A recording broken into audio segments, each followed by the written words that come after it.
about health and natural medicine. This show will first be broadcast on Wednesday, April 1st, 2026 on 91.7 FM WHUS Stores. I am Fran Storch, ND, naturopathic physician. My co-host Ron Manizza is going to work. We're coming to you live from beautiful Mansfield Hollow, Connecticut. Comment below to let us know you're here and ask questions. You can also email me at radionaturopath@gmail.com. If you'd like to listen to the show at another time, you can check out our podcast at whus.org, iTunes, Spotify, Patreon, and Buzzsprout. You may also watch the recorded Facebook Live episode at Friends Storch ND for 30 days, and also on my YouTube channel at Radio Naturopath. The views expressed on this program do not reflect the views of the staff, management, or licensee of this station. The information presented on the show should not be construed as medical advice or direction. If you're having a medical condition, please consult with your physician. All right. Well, I went to the neurosurgeon and I saw Tamika, the APRN, and chatted with her about what's going on with my back and what the next steps are. And as I told you, when I had the MRI, they showed epidural fibrosis. Well, when I talked to Tamika, she said that the epidural fibrosis is not necessarily still causing my pain, and I still might need more time to heal, which was interesting. She didn't jump right ahead to, well, Dr. Lantner needs to go right in and clean that up, or you need adhesiolysis. She didn't say any of that. She said, ultimately, what we agreed on was that Dr. Lantner needed to put his 2 cents in. So I'm going to see Dr. Lantner 2 weeks after I saw Tamika, which is not a week from Wednesday. So in the meantime, I'm going to have to continue to do conservative measures and take care of myself. Meanwhile, I'll have PT since in that time. I haven't had physical therapy since the last time I recorded the show because it's hard to get into them. I have been getting chiropractic and I have had acupuncture, which are somewhat helpful. And right now, I have an acute back spasm, which is not the same as the nerve pain that I have. It's just I was sitting doing something really crazy. I was sitting on the floor, cross-legged, breathing in a meditative pose, and suddenly I felt a stabbing pain in my back, and my back has been sore and pain. All my muscles are sore since then. You can't win, right? So now I'm doing stuff for that. I'm trying to do gentle exercise, not exercise, rest, not rest, figuring out what to do. Meanwhile, I'm making a show, and then a little bit later, I may try to get on the bike. I haven't been on the bike since last week, and I've only been on the bike. I wanted to get on the road this weekend if I could, but my back was so sore, I just couldn't see doing it. So I may try to get on and spin for a little bit this morning after I'm done making the show. So we'll see.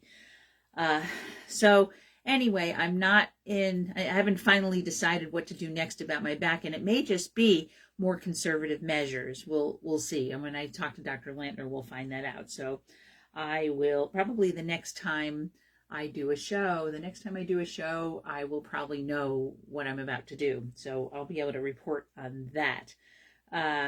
Meanwhile, I'm doing topical MSM, magnesium, arnica, topical cayenne and menthol, and I'm taking curcumin and fish oil and a lot of antioxidants, and I'm taking serapeptase and resveratrol to see if I can help calm this down. And that's to go after the fibrosis. We'll see. And Dr. Scott said, ultimately you have to let the neurosurgeons tell you what they think they need to do, and Dr. Scott's going to continue to keep me in alignment. And Crossroads, I'm still waiting anxiously to see him. So that's what's going on with me. Ron, in terms of his health, he had a sinus infection, and his sinus, it turned out that he got diagnosed with a sinus infection, putatively, which means that they pretty much thought he had a sinus infection. His PCP gave him antibiotics, and after a couple of days, it all went away. So it probably was just a localized sinus infection. Thank goodness now he's feeling better, and his digestive system's working better too. So that's great. All right. So I have one more piece from the CNPA conference, which I went to last weekend, and so I can go ahead and give you an idea of what Lindsay Chmielewski said. And this is just about local herbs, and just a few tidbits here. How do you tell the difference between Queen Anne's lace and hemlock? They look very similar, and they're both in it's the Umbelliferae family, which now has a different name. It's no longer called the Umbelliferae family. At the moment, I can't remember what it is.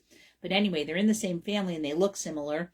And the way you tell the difference is the queen has hairy legs. I had never heard that before. When Lindsay said it, she asked the question, how do you tell the difference? Everybody shouted out the queen has hairy legs, and I'd never heard that before. Jill Stansberry, where were you? No, she was our herbalist teacher back at NCNM, but nobody ever said that to me, and it's brilliant. What that means is that the stems of Queen Anne's lace have little hairs on them, and hemlock does not. So what I joked when they showed me the stem of the hemlock plant in a photograph, I said that hemlock has phlebitis and varicose veins. The stem of the hemlock plant has purple splotches on it. So purple splotches and smooth versus hairy legs, the hairy stem. So Queen Anne's lace, they're used for a bunch of things. Hemlock you don't use for anything. It's poison. And Queen Anne's lace, hemlock is what Hamlet used to off himself in the play. So you don't use hemlock. Actually, hemlock can be used in drop dosages for things, but it's not used a lot. I don't see using it a lot, and I don't really use it. Queen Anne's lace you might use. I don't really use that either. But it does have some medicinal uses. I think one of them is for pain. Chicory grows wild in New England. It's easy to see. Lindsay put it up on the screen, and I recognized it immediately. And chicory root, of course, has inulin in it, and you can roast it, and it has that robust roast flavor. And in some parts of Europe, like in the Netherlands, they believe in adding chicory to coffee, that it helps to improve the taste of the coffee, and it's also good for you because it's a prebiotic. So inulin will help you to grow good probiotic on your own. It's not a probiotic itself; it's a prebiotic, which means that it's a starch that your probiotics will grow on, and it's copious. There's a lot of it in chicory root, and it's nutritious. Then there's autumn olive. Autumn olive, I think of John Furlong, who is our local naturopath. He preceded me in setting up in Mansfield and Willimantic, and he likes to go collect autumn olive. I am not 100% sure of, like, when I see it, I'm not sure that that's exactly what it is. So really what I could do is get a picture of it and then look for it, because it does grow around here. And it has these lovely, nutritious tart berries. You can harvest it, and you can just eat them straight. You can make jam out of them, and they provide cardiovascular support. They're antimicrobial, they are antioxidants, and they help regulate blood sugar. So they're really nice, and they're really local. If you find a picture of them and just make sure you know exactly what they look like, because they look like a lot of other things, and I've confused some things for autumn olive that you really don't want to eat. So then there's, of course, St. John's wort. And so St. John's wort grows in the summer here, and you can recognize St. John's wort. It's Hypericum perforatum. Some people say perforatum and some say perfoliatum. Anyway, you can recognize it for sure. It has these it's a small plant, and it has these little, pretty little flowers with with multiple stamens sticking up, and they're tiny. They're maybe half a centimeter in diameter. And if you pull off a bud or a flower and you crush it between your fingers, you will get this beautiful, deep burgundy purple stuff on your fingers. And that is the hypericin. Hypericin has a lot of bioflavonoids in it. It's antimicrobial, antiviral, anti-inflammatory. It's great stuff. And you can also recognize the plant because if you pull off a leaf and you hold it up to the light, you'll see little perforations in it. That's how you definitely identify it. And that's why it's called perforatum or perfoliatum. And then there's goldenrod, and everybody thinks I'm allergic to goldenrod. Well, you're probably not allergic to goldenrod because according to Susan Weed, goldenrod has very large, the crystals of pollen are very large, and they're really too big to hang out in your nose and cause problems. So everybody thinks they're allergic to goldenrod because it blooms the same time as ragweed. And most people are allergic to ragweed has a very irritating pollen, but it blooms at about the same time as the goldenrod, and the goldenrod can actually help with your allergy to the ragweed, and goldenrod is wonderfully anti-inflammatory. I got some goldenrod glycerite and I've been taking it and I have no problem. It's not causing inflammation. I hope it's reducing inflammation, but I really like the plant. It's very gentle. You can drink it as a tea. You can have it in tinctures. You can use it topically for inflammation. Goldenrod goes in one of my salves. I have a herbalist who made a tendon salve for me, and I had her put goldenrod in it. And because it's a wonderful anti-inflammatory, you can use it topically as well. So that's it. I had offered you a bunch of things that I learned at the CNPA conference. Oh, there was one more thing. There was a physician who was actually an MD. He was sort of an old-time functional medicine guy, or he was an MD who did a lot of natural medicine stuff. And he had us put together aquaphor and honey and make a salve out of it. And he said, you can put it on anything. It's antimicrobial. It'll help heal burns. It'll help with your fungus. It'll help with your microbial stuff. So he had us take about half and half aquaphor and honey, and you get raw local honey, and you put it together, and then you can use it topically. And it's a quick and dirty, not technically dirty, but a quick way to make a homemade salve that you can use for all kinds of things, and for broken skin, for burns, for rashes, for fungus, all kinds of stuff. So that was interesting too. All right, and so that's what's going on with that. And then we're going to go on to protein facts and myths. So now I think I'm done with talking about what happened at the CNPA conference. So protein facts and myths, and let's see what we have to say about that. So protein is an essential macronutrient, but there are a lot of myths and misunderstandings about how much protein you should consume on a daily basis and the best sources of protein. And some people, like those who are taking GLP-1 medications for weight loss, often hear that they should increase their protein more than their peers. So here's the deal, according to some nutritionists. Protein is vital for a lot of functions, including hormone regulation, structure and repair of bodily components, digestive health and muscle maintenance. And this is stated by some bariatric surgeons. Those are surgeons who deal with surgery to help you with weight loss. It's an essential macronutrient that you get widely from your diet, and not getting enough can lead to serious health issues, including malnutrition and loss of muscle mass. It's essential to human health, needed to repair tissues, make hormones and enzymes, support immunity, and build and maintain muscle and bone. You need enough protein to help with muscle strength, physical performance, energy balance, recovery, satiety, the feeling of being full, healthy aging, and cardiometabolic well-being. But can you have too much protein, and do some people need more than others? And what are the best sources? So there are some physicians and dietitians who talk about this. Is it true that protein is best obtained from meat? Well, everybody's familiar with the notion that fish and meat are the top sources for protein, and there's a widely circulating idea that certain amino acids, the molecules that make a protein, can only be obtained from meat sources, which has led to the idea that people who follow a plant-based diet may not be getting all the protein they really need. However, that is likely inaccurate. There's a myth that you cannot get all your essential amino acids from a plant-based diet, but it's not true. Complete proteins contain all 9 essential amino acids, which are 3 liars, Val, Lucy, and me. Tripton fell over his isolation tank, so they're listed here, but not in that order. Histidine, isoleucine, leucine, lysine, methionine, phenylalanine, threonine, tryptophan, and valine. Animal foods like meat, poultry, eggs, and dairy, and fish usually have all of the amino acids in them, all of the 9 essential amino acids. By the way, something that's essential is something that you have to eat. It's something your body can't synthesize. So proteins, your body synthesizes proteins from amino acids, But amino acids are essential. That you don't hear essential protein because your body synthesizes protein. But in order to synthesize protein, you need all 9 essential amino acids.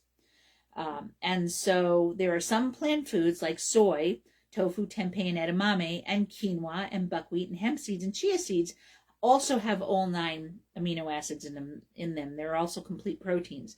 For other plant protein sources, if you eat a variety of beans, lentils, whole grains, nuts, and seeds over the course of the day, each one may not have all of the essential amino acids, but if you eat a variety of them, you're going to get them all. So certain components like collagen, elastin, and myoglobin are primarily available in animal protein. You can get alternative sources like vegetable-based proteins that are adequate and will help you make them. So what's the best way to ensure you're getting all the protein you need? Your recommended protein intake is typically based on a healthy target weight, ranging from 0.75 to 1 gram per kilogram of body weight.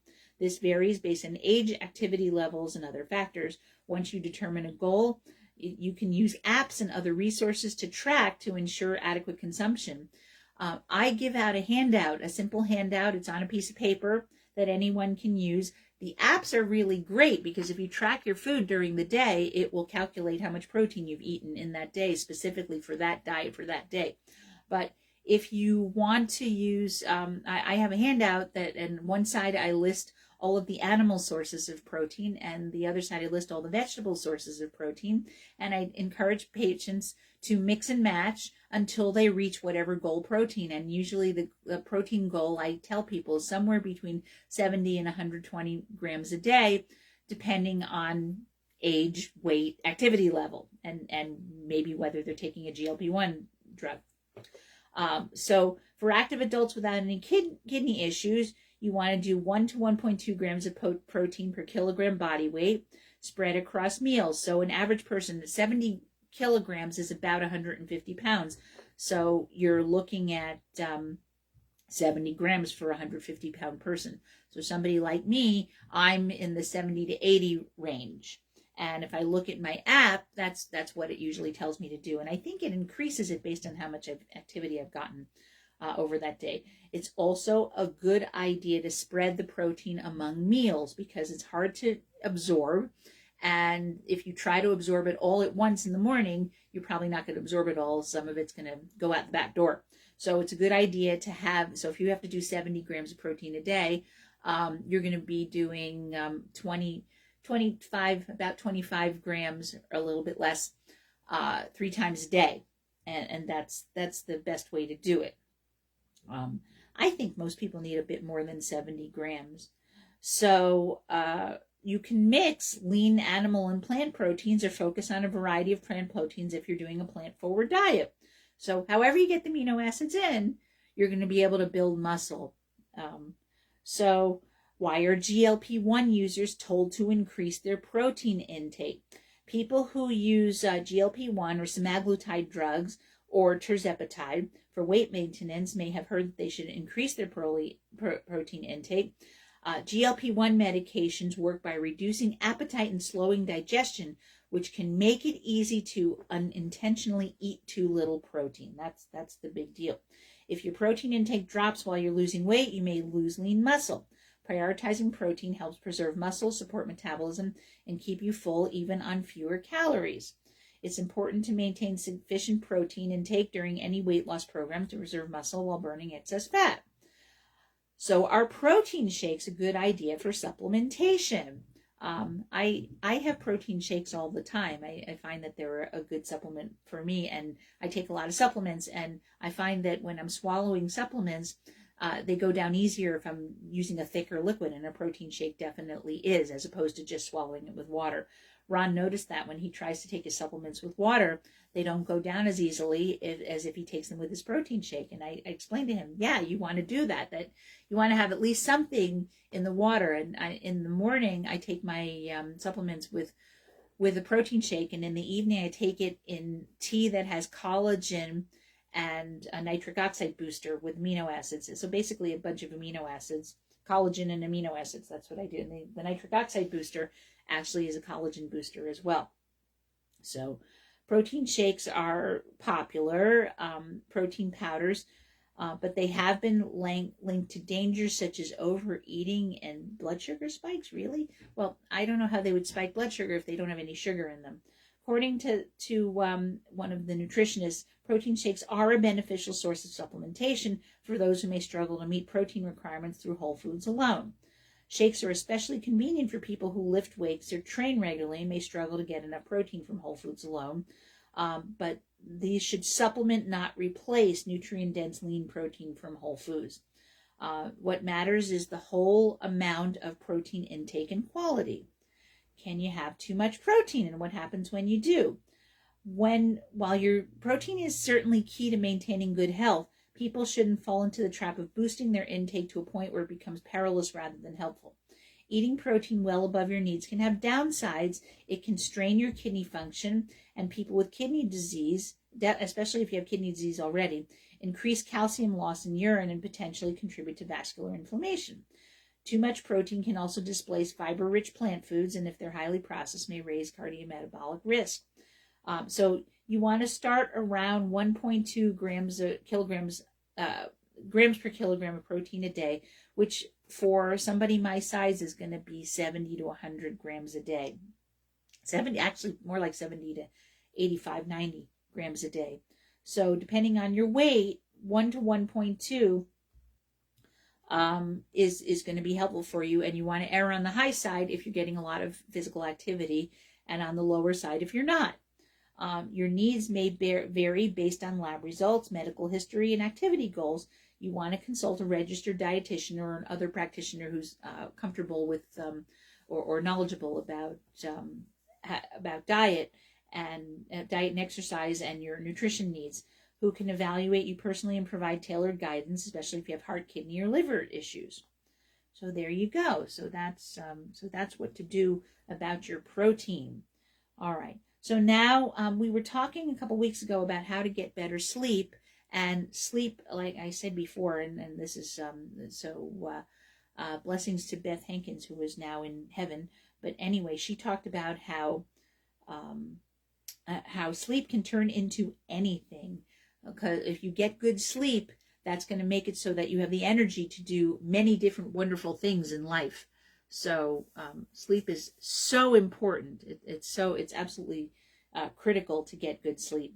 So here are some things to do to get better sleep. I had talked about a bunch of these already, and so I'm going to start where I left off. So one of the things you can do is, if you're not dairy intolerant, you can snack on cheese and crackers. A nighttime nosh combines carbohydrates and calcium or protein that contains the amino acid tryptophan. Studies show that both of those combos boost serotonin, which is a naturally occurring brain chemical that helps you to feel calm. You want to eat your snack about an hour before bedtime so the amino acids have time to reach your brain. So you could have a little toast with low-fat cheese or turkey. If you're gluten and dairy intolerant, you can definitely have a gluten-free cracker, gluten-free toast, and you don't have to have cheese. If you have cheese substitutes, it needs to be a cheese substitute that's high in protein, and it's going to be more likely to be higher in protein if it's cashew-based. And so just check the protein content on whatever cheese substitute you're using. So if you're gluten and dairy intolerant, consider a gluten-free toast or crackers with some turkey breast. You could have banana with a teaspoon of peanut butter. So you could have any carb with the nut butter. So a banana is one way to go. A cracker would be another way to go. A slice of toast would be a way to go. You could also do an apple or a pear slices with nut butter on them. I think that's a wonderful way to go. What I like about apple and pear slices is they're harder, and so it's easier to spread the nut butter on them. With a banana and peanut butter, I would probably cut up the banana and put it in a bowl and put the nut butter over it and eat it with a spoon. That's a little bit easier, because if you put banana on peanut butter, it's messy. Banana and peanut butter is something that's popular at a bike tour rest stop. Banana and peanut butter, you can usually get that, and if you're lucky, you get banana and Nutella, but the Nutella is not going to have as much protein as peanut butter. Peanut butter, of the nut butters, it's really a good source of peanuts, and peanut butter are pretty high in protein. I think for unit volume, they're not technically a nut, they are a legume, but they're relatively high in protein. So, and they're classified as a nut because their texture and flavor profile, they work like a nut. Whereas, when beans definitely have a different profile and texture and taste than peanuts, and peanuts really taste more like nuts, and they behave like nuts. So we think of them, we put them in the nut category, even though they're technically a legume. But they are, of the nuts or nut-like substances, they are pretty high in protein. They're relatively high, I think peanuts and almonds, of the nuts or nut-like things, are the highest in protein per unit volume. You could have a little whole grain cereal and fat-free milk if you want to do that. I would just have a little bit of cereal. Make sure it's a low sugar or no sugar cereal. And you could have fruit and low-fat yogurt. So these are better midnight snacks. And in fact, this reminds me of when I was in Britain. When I visited Britain, you have breakfast, dinner, and tea. And so your breakfast might be, usually breakfast, you might have an English breakfast, which might be a big deal. And then dinner is kind of a big meal in the middle of the day or early afternoon. And then tea is actually not a very big meal. You might have a little bit of something at tea time, and tea is going to be about 4 or 5. And then you have, I think they called it supper, and that's what you have about an hour before you go to bed. And when I was with Russell, who was my fiance, my first fiance, a very long time ago, we didn't wind up together for a variety of reasons. But anyway, he was a lovely man. He was British, and he took me to England and Scotland.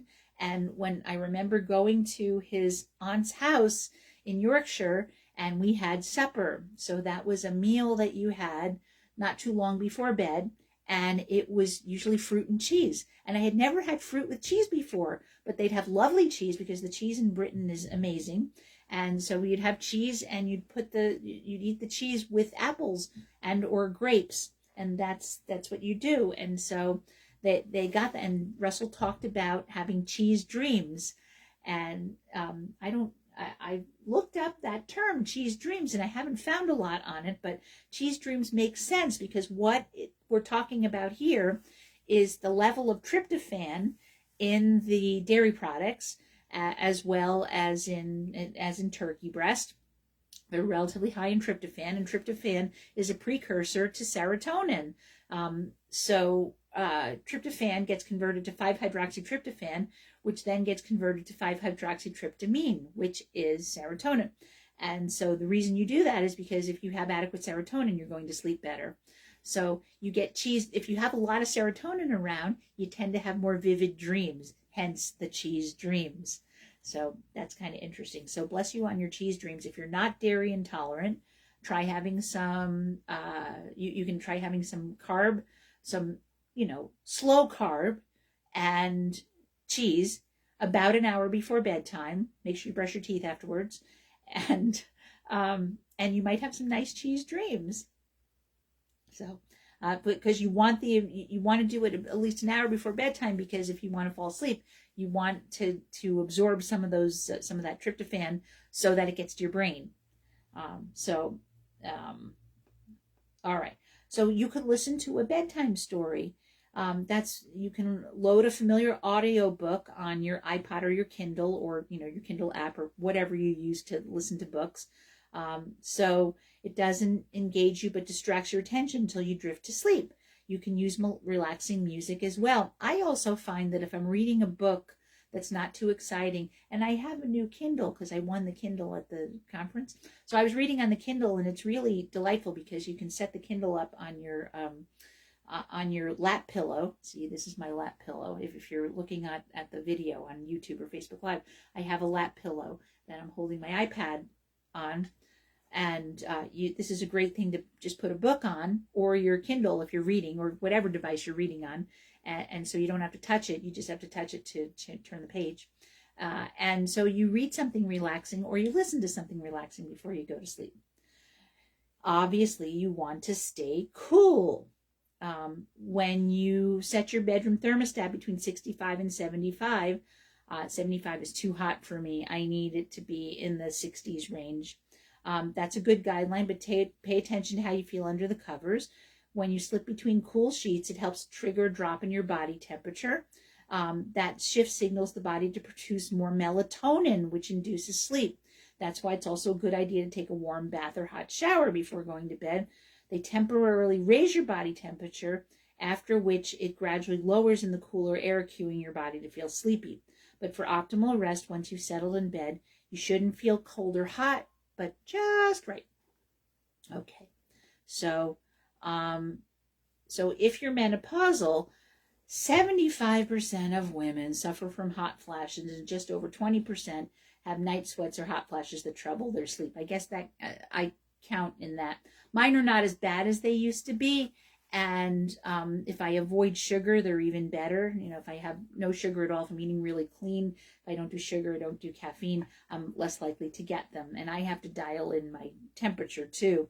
So some nights, if it's cool in the room, I can get away with wearing a heavier shirt, a nightgown, a thermal nightgown.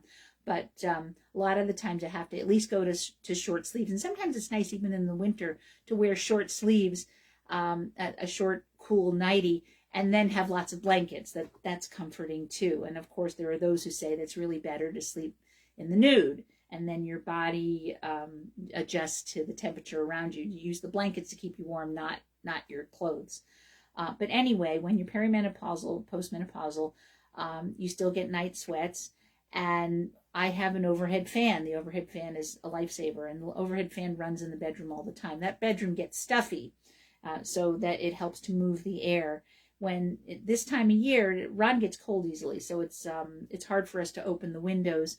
So we can't really open the windows at night until it gets up to the 50s, the 60s, maybe the 50s, but definitely the 60s. And then we keep them open until it gets so hot that we have to run the air conditioner. And we don't have to run the air conditioner that much during the year because we live in Connecticut, we live in the woods, we have a heat pump. The heat pump, it serves as the air conditioner in the summer. But we try to open the windows at night if it gets cool enough to be able to do that. And I love having the fresh air. It's so nice. It's just so nice to have fresh circulating air. And we fortunately have 3 windows, well, really 4. We have a big French window at one end, and there's windows that open at either side.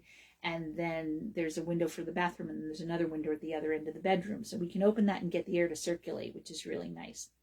And of course, I think we talked about this before, Luften, which is the German tradition of what Ron calls burping the house, that you open the windows for fresh air regardless of the temperature, even if it's just for a few minutes, to get some cool, fresh air in. And that's a really good idea to do. So anyway, for your hot flashes, just make sure you stay cool. During perimenopause, your body loses some ability to regulate temperature during REM sleep. So over chilling your environment, like to 60 degrees, will backfire. So you don't want to make it too cold. So you can spray a sleep-inducing scent. There are certain scents such as lavender, chamomile, and ylang ylang. I'm okay with chamomile, but I love lavender and ylang ylang.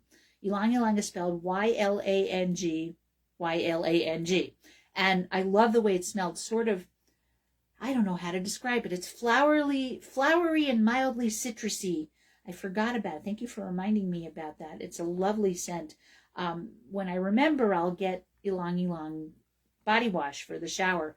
I love to have it. Lavender is very easy to find. Ylang ylang is not as easy to find.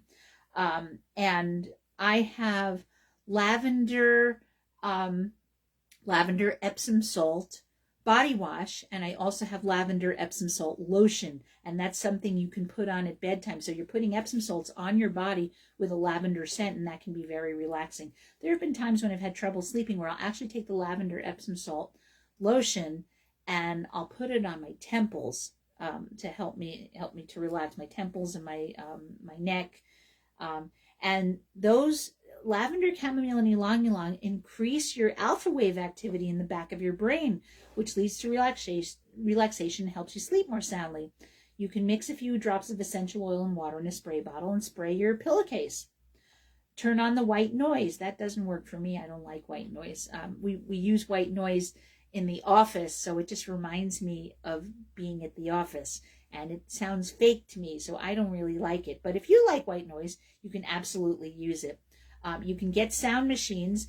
Sound machines will have different options for white noise. And the one they like at the office is Thunderstorm. It just sounds like a gritty, constant sound to me that I'm not crazy about. We play it at the office because we don't have great insulation in the walls, and you can sometimes hear patients talking outside of the rooms. So we have the white noise machines to help to drown that out. And we have a couple going. We have one in front of, we have white noise machines. We have 2 or 3 in the office. We have one in front of where Carrie works, and we also have one, definitely one in front of my office.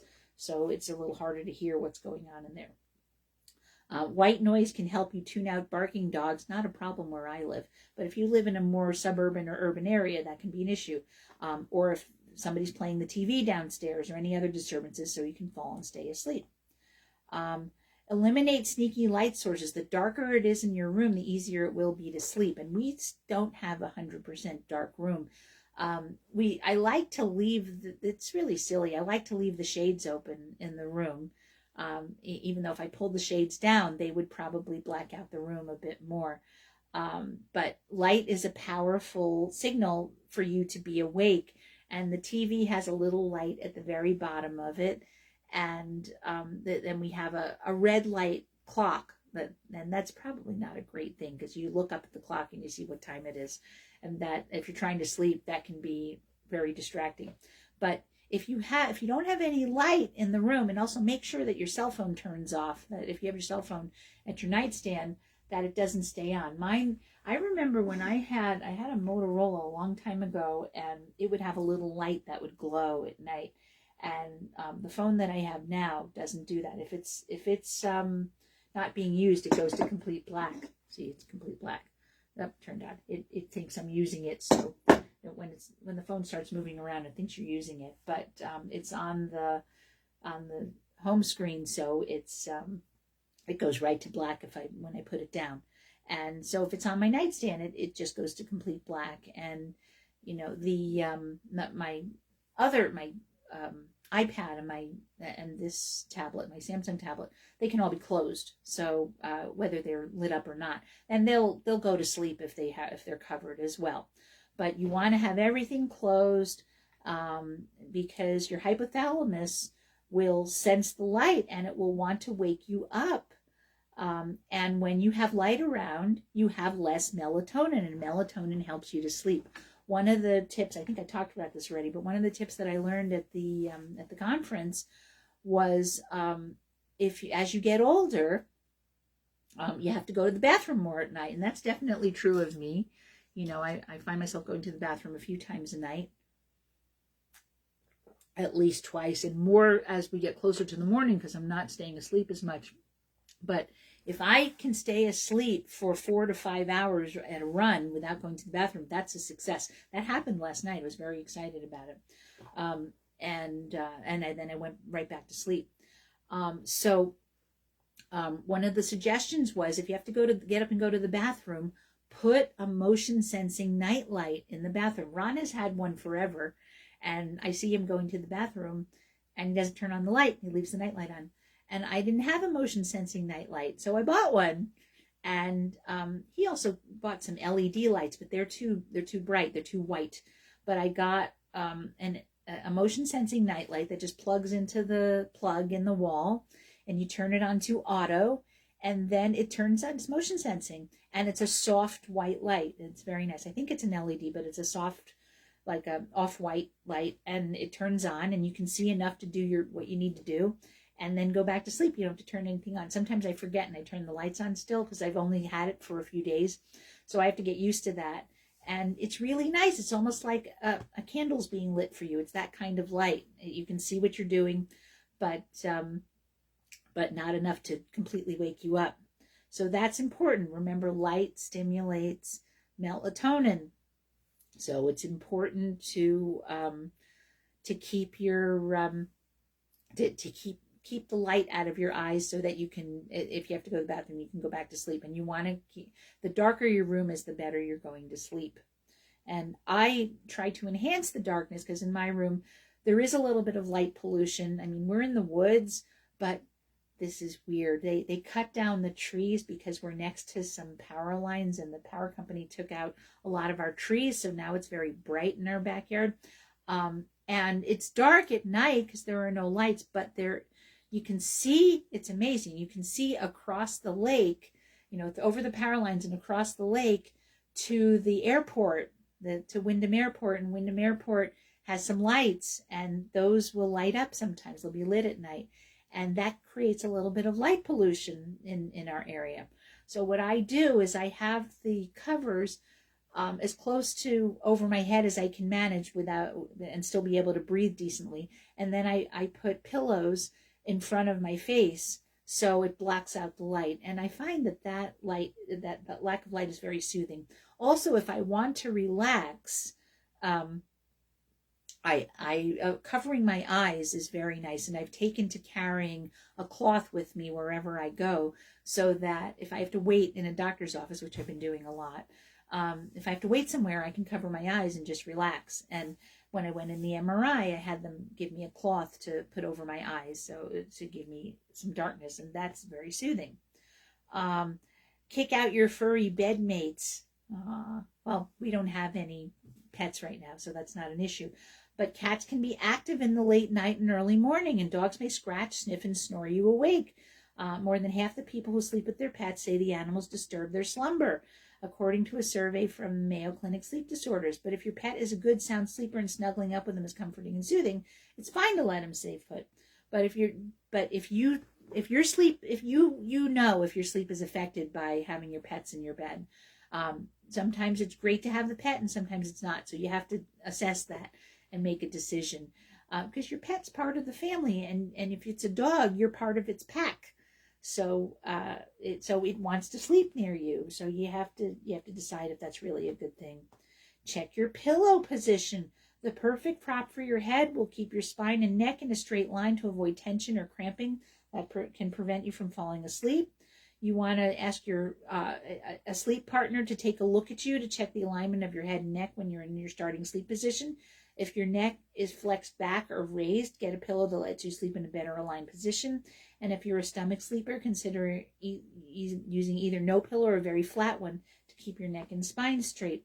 There are all kinds of pillows you can get. You can get neck aligning pillows that have a pit in them where you put your head and they keep your neck in alignment.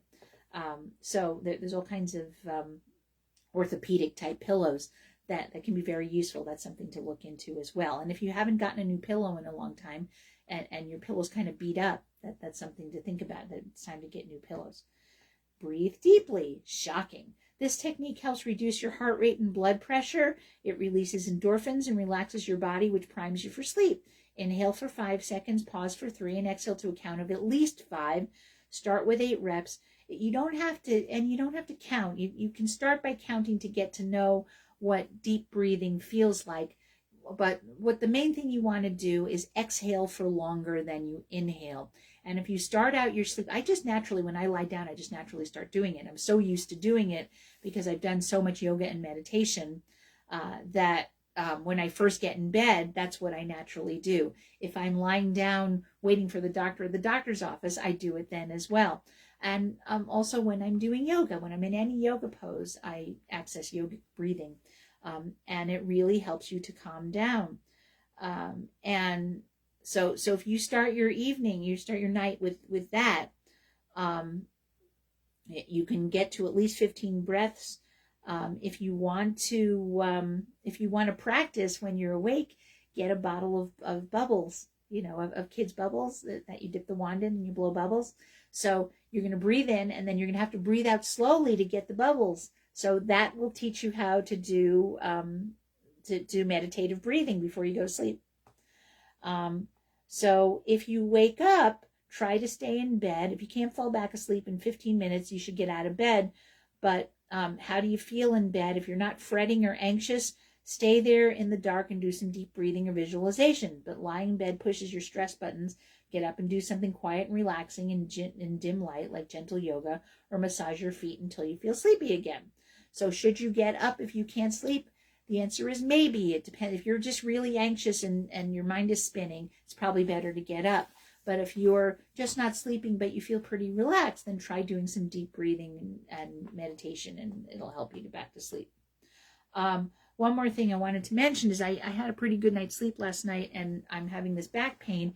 And of course, when I have an acute ailment, I tend to spiral, and I tend to want to read about all the different things that I can do for it. And I'm doing a lot of things. I mean, there's a lot of magnesium that's going on my body, and arnica and MSM and menthol and and ginger and all kinds of things that are going on my body, all kinds of things going in, different stretches and relaxation and all that sort of thing. But one of the things I was reading was that if you have pain, one of the things you want to do is access the mind-body component of it. If you can get out of, and the thing is, when you're in pain, you go into fight or flight, and because you're it increases your cortisol. Pain increases cortisol, so it can make it harder to sleep. So one of the things you can do is, even if you're in pain, if you can find a position at all where you're not in pain, is that then you get into that position and then you do something relaxing. And yesterday I felt so sore that I didn't feel like doing any exercise. I just the day before, when I was really sore, I was doing different PT exercises and trying to get out of the pain. And yesterday I just had it. I was just up, and that happens sometimes. You just get to a point where I'm trying all these things, I'm doing all these things, I'm still not feeling good, I'm still in pain, I'm just going to call it, I'm going to rest. And that's what I did yesterday. One of the things I did was I did a yoga nidra practice. So yoga nidra, you can get a yoga nidra practice. There's many of them on YouTube. I chose a half-hour practice, which was plenty of time. Even longer would be great, but I chose half an hour because it was certainly long enough to get me relaxed, and not long enough that if I had other things to do, I couldn't do them. So the cool thing about yoga nidra is it's just a progressive relaxation. You can get progressive relaxations online that are not necessarily yoga nidra. Yoga nidra is very specifically a progressive relaxation, and you get into your a very cozy position, whatever that is for you. It could be seated, it could be lying down, it could be on your side, it could be on your back, it could be however a position that you want to be in where you're going to be the most comfortable. And for me, that's for something like that, it's going to be lying down with my head on a light pillow and then my knees on a bolster. So I did all that and covered up because it was cool in the room. So I did a half-hour yoga nidra practice. And I was feeling sleepy during the day. And then after I did the yoga nidra, I felt better. I felt more energized. I wasn't sure if I was going to go to the Thread City Cyclers Potluck last night. And then I felt well enough to go after I did that. Last Saturday, when we were at the conference, I spent 2.5 hours in singing bowl meditations. There was a 1.5 hour one, and then there was a 1 hour one. And I did both of them. And I felt pretty energized after that. So if you're struggling with fatigue, one thing you can do absolutely is take naps, but you can also just do yoga nidra, where you're doing concentrated relaxation and you're doing deep breathing. And there's a saying that yoga nidra, a half-hour yoga nidra is equivalent to 2 to 4 hours of sleep.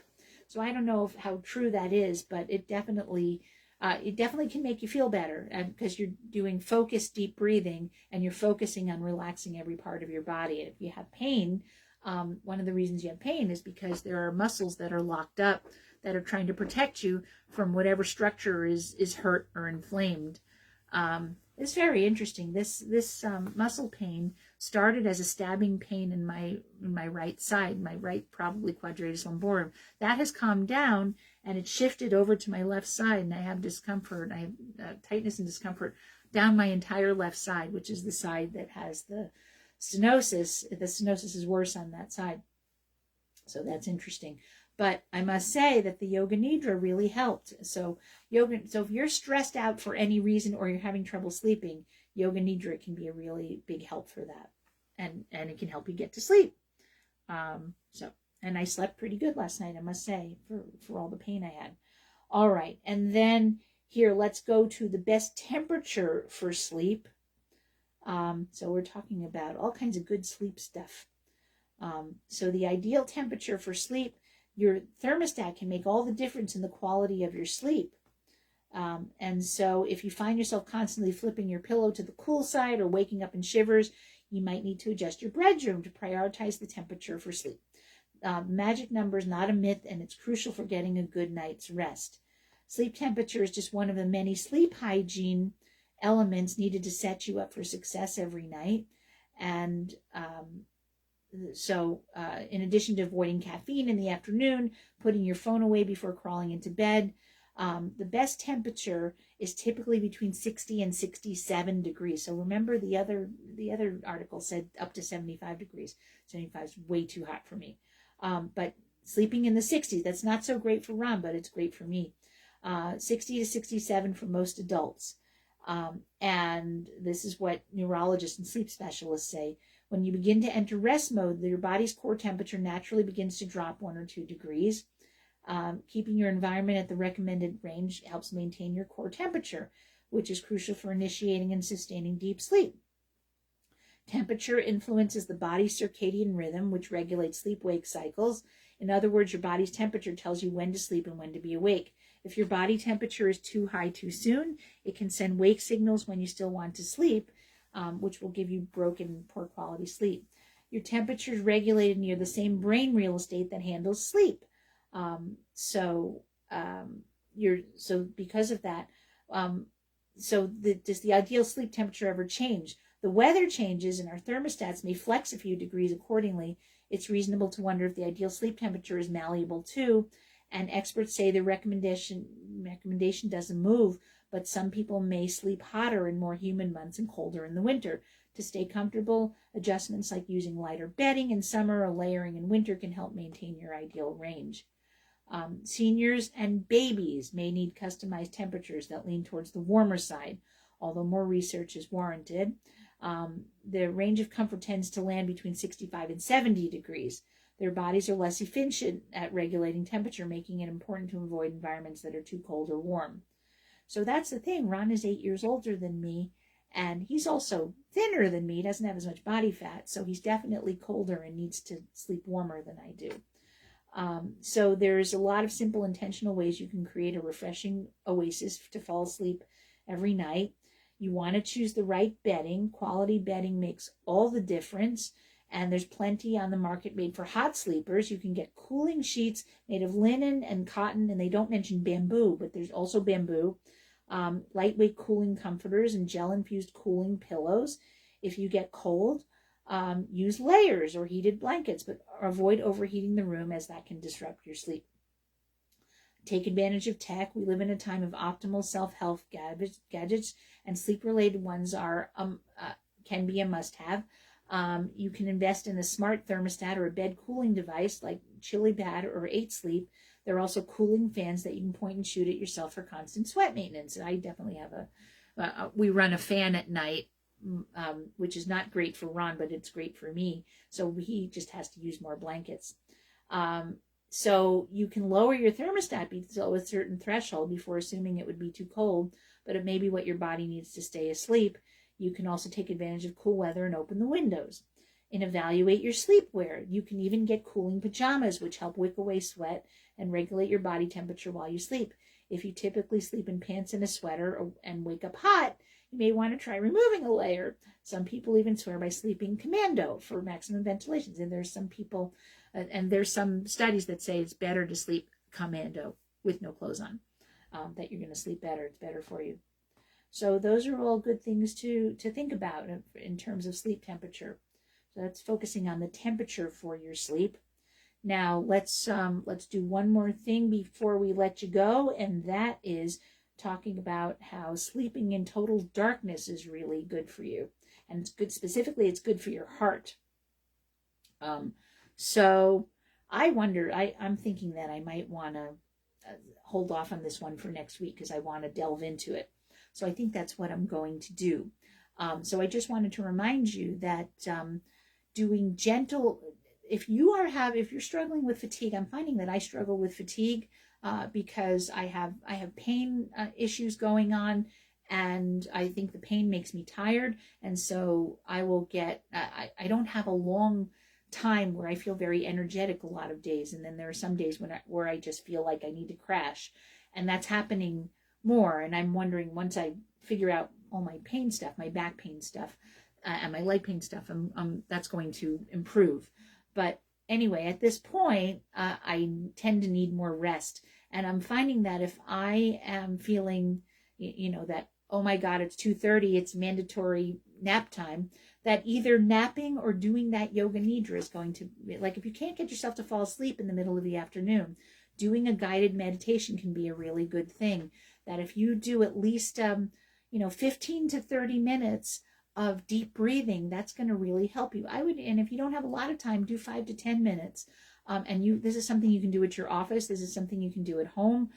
If you have a place to lay down, I made my office cozier. I have a beanbag chair in the office that I can relax in when I feel like it. And I really like that my office feels cozy because I have comfy chairs for people to sit in. I have a ottoman for people to put their feet up on. And if they want to use the beanbag chair, they're welcome to use the beanbag chair. Although most adults say, I'm afraid I won't be able to get up out of the beanbag chair. But some of them do sit in it. Mostly it's kids that sit in the beanbag chair. And I sit in it every day when I relax in it or I eat lunch in it. So they're all things that can. So we'll start out next week on why it's great to sleep in total darkness. And I've got some more things to talk to you about. So, and meanwhile, I am going to let you go. You have been listening to Radio Naturopath, the talk show about health and natural medicine. I am Fran Storch, ND, naturopathic physician. You can email me with questions and comments at radionaturopath@gmail.com.